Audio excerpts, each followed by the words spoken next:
Welcome back to Opera GX. I am Bald Zebra, and you're watching the best disappointments from this year. Let's look at the ones that maybe you didn't really want to get. Maybe the ones that you got and thought, I'll take a refund on that. Or maybe some of the ones that you thought, let's wait and see how they gel. Now, we're not going to talk about every game that disappointed us, but I will get to you. We'll get to that later. If you're not interested in putting on your complaining pants tonight, please go check out iPony's video to watch the best of 2023. Now let's get into it. Something calls us Gollum. Lord of the Rings Gollum is one of the worst bombs of the year. That's why I put it first, because to be honest, everyone seems to dislike it. Between the art style, the stealth mechanics, and just the general undertaking of the entire thing, it seems to be lacking in so many ways that there doesn't seem to be a way for the game to redeem itself. The game and reception were so bad, Dalek Entertainment, which created it, is now no longer producing game. So say goodbye to Gollum, and as someone that loves the story, hope someone else will pick it up and run.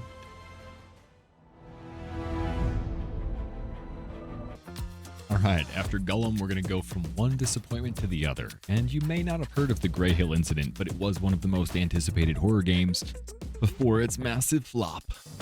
Please enjoy. Lunatics and conspiracy theorists claim to have seen a UFO. So the game is based around an alien invasion. It sounds like alien fun with a little bit of horror mixed in. Instead, it just had terrible gameplay mechanics, poor stealth mechanics, the plot that just didn't make sense, poor voice acting, dialogue, and extremely frequent bugs.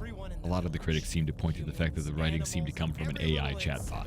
They'll take samples of everything, making experiments on everyone. This is an Although the overall visual design and actual graphics seem to be praised by the critics, the gameplay is just destroyed. Along with the fact that the lighting didn't even bring light to many of the graphics. Good luck, Ryan.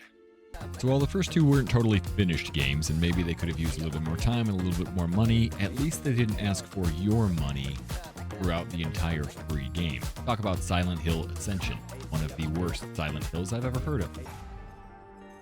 So Silent Hill debuted as an interactive game, kind of like a Community Until Dawn, where you can vote and see what goes on throughout the game.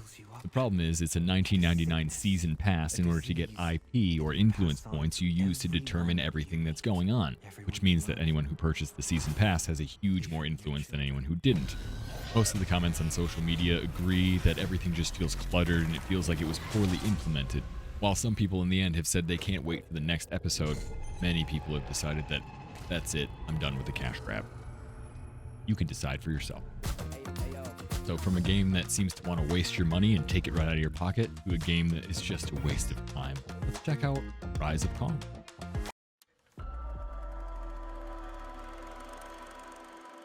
So this game has so many problems, it's not really worth playing. In fact, IGN calls it ugly and full of bugs, but it has one of my favorite gaming reviews which says, at least it's not Gollum. It's described by someone at Kotaku as having broken animatronics like some old abandoned Disney park ride.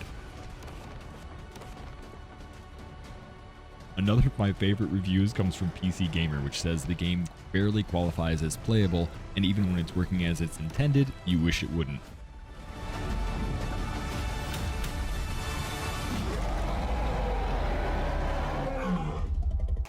So horror games can be a hit or a miss, and if something isn't horrible, it can be really funny. And this one misses the horror mark and just ends up silly. Stray Souls is next. Stray Souls seems to suffer from a lot of these games that just does not work. The story is boring, perhaps made by chat AI, who knows, but really, it just fails and fails and fails continuously.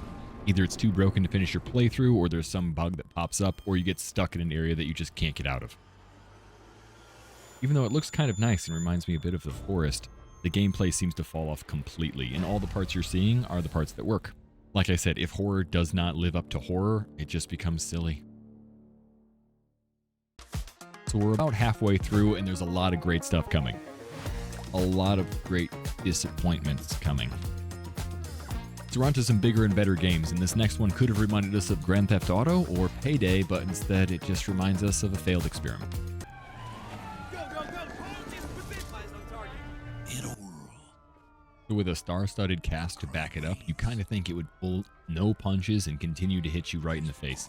Instead, it seems like the star-studded cast may be the problem. People expected a lot, and their performances may have been underwhelming. Rockay City. The stealth mechanic is also another thing that was heavily criticized. The gameplay is okay, but very repetitive, along with the story being just boring. Most of the overwhelming consensus seems to be that it is just shallow. On the surface, it seems like a lot, but as soon as you get into it, there's no real depth. That's the key. Try again. I look forward to it.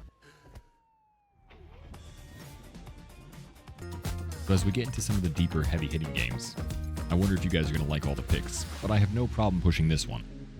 I like vampires. I hated Redfall. So I guess you could say it's just undercooked, underdone, undermade, underfilled up, but the world seems very, very repetitive. You do the same thing over and over and over again. The game doesn't really give you a break on that.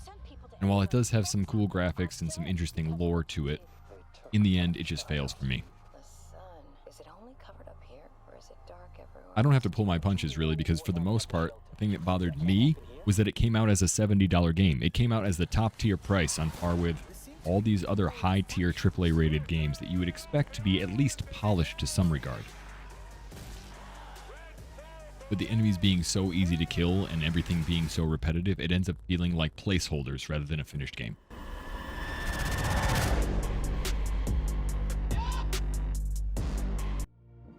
Alright, the next one, you don't need to get mad at me, because you're going to agree with me. I know, but we aren't pulling our punches, and I'm putting Diablo IV on the list. It started off strong, but immediately somebody popped that balloon. I'll fully admit, I drank the Kool-Aid. I loved it. It brought me back to Diablo 2. I ate up the characters. I played hardcore all the way up to level 60 and died. But I loved it. I couldn't wait to play more. I couldn't wait to die more. And then Season 1 came, and that Season 1 patch ripped everything apart. They changed the balances, and things just changed. A large part of the player base left, but not all of the fan base left by any means, and there's still an argument to be made that this is a successful game.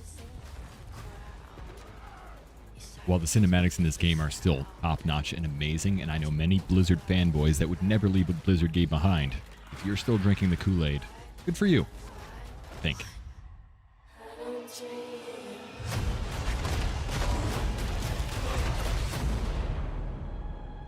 Alright, don't hate me, here it comes. Or join my side and let's ride off into the distance.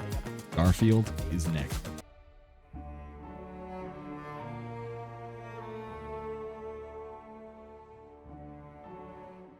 I hate that this is on the list because I was so disappointed in it, but that's exactly why it's on the list.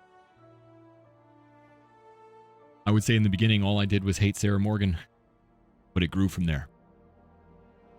And I'm not someone that's only played 15 hours or 5 hours. I've gone through 8 different New Game Pluses. I've continued the game. I've loved it, in fact. But then there was this point when all of a sudden it felt like my love shriveled and died, and space felt like what it really was. Empty.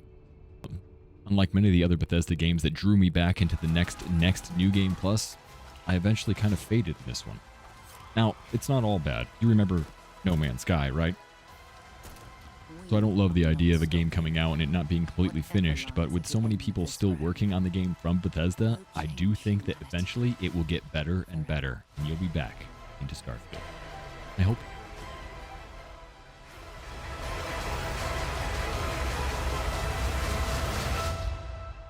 This is where we belong.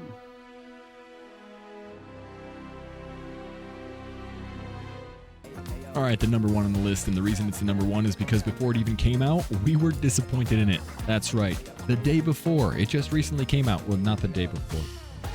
You'll see what I mean.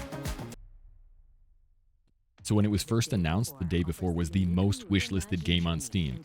It seemed really cool. Open world survival MMO, zombie apocalyptic shooter.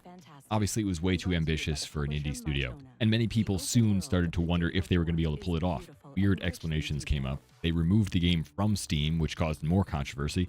Then they had a couple different gameplay trailers, one coming out first and the second one coming out showing less gameplay footage than the first.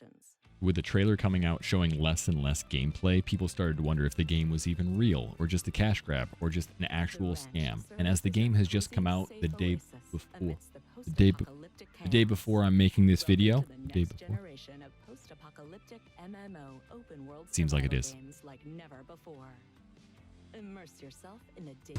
All right, I hope you're sufficiently disappointed from this list, or at least you're aware of what you should be disappointed in. And if you do feel disappointed, let's pick you up. The Opera GX Advent Calendar is here to help you get a gift card once a day, first come, first serve, and you can always check it out for good games, not disappointment. Thank you for watching. Have a wonderful day.